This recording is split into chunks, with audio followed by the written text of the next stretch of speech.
When Hollywood's most iconic tough guy sits down with one of daytime television's most outspoken hosts, sparks can fly, and that's exactly what happened. What began as a standard promotional interview spiraled into an unforgettable on-air confrontation that left viewers taking sides and one of cinema's greatest legends walking off set in frustration.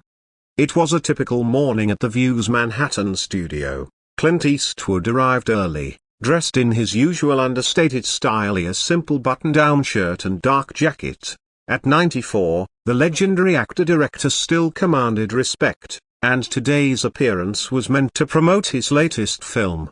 Production staff treated him with reverence, while he remained calm and focused.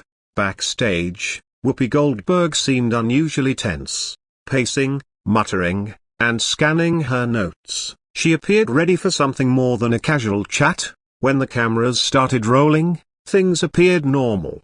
Joy Behar, Sarah Haynes, and the other panelists welcomed Eastwood warmly. He spoke about his film with his trademark calm, measured tone, answering standard questions about his career and motivations. But Whoopi stayed unusually quiet, arms crossed, adding little. 10 minutes in, she finally spoke, her voice edged with confrontation. Instead of asking about his work, she pressed him about past comments she described as problematic, implying they carried harmful messages. The studio grew quiet. Eastwood, still composed, asked her to be specific. She doubled down, pointing to his political views and suggesting he had a responsibility to choose his words carefully. The tension grew. Joy Behar tried steering things back to lighter ground, but Whoopi pushed harder, insisting words have consequences and that celebrities must be accountable. Eastwood remained calm but firm,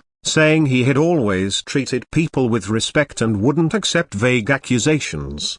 Whoopi's tone shifted to outright hostility, accusing him of hiding behind fame and privilege. Eastwood denied ever deliberately hurting anyone, insisting on specifics.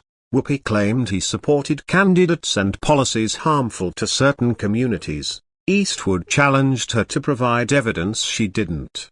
The exchange escalated. Eastwood accused her of turning the interview into a witch hunt, while Whoopi said he was playing the victim. Finally, Eastwood stood, his voice authoritative. He accused her of creating controversy instead of having a genuine discussion.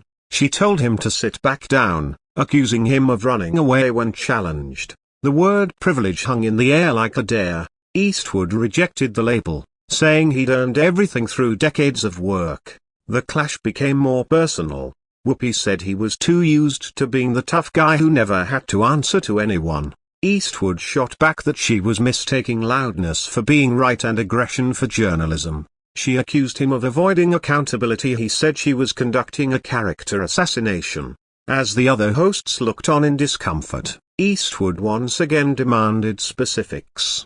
Whoopi cited his political endorsements and alleged offensive remarks, but again without details. Eastwood called her statements false and libelous. She scoffed, saying threatening lawsuits was a sign he couldn't defend himself. The tension hit its peak. Eastwood accused her of making vague, unfounded attacks and turning the interview into a personal soapbox. She accused him of supporting harmful policies. Neither side yielded. Finally, Eastwood prepared to leave. Whoopi taunted him for walking away. He turned back one last time, quietly but firmly, saying that she had confused controversy with importance and loudness with being right. Then he walked off, leaving the studio in stunned silence. The cameras caught every step as the legend exited, a dignity intact despite the chaos behind him. Co-hosts sat in shock, Whoopi fumed, and the audience buzzed. It was clear that they had just witnessed one of the most explosive moments in daytime TV history.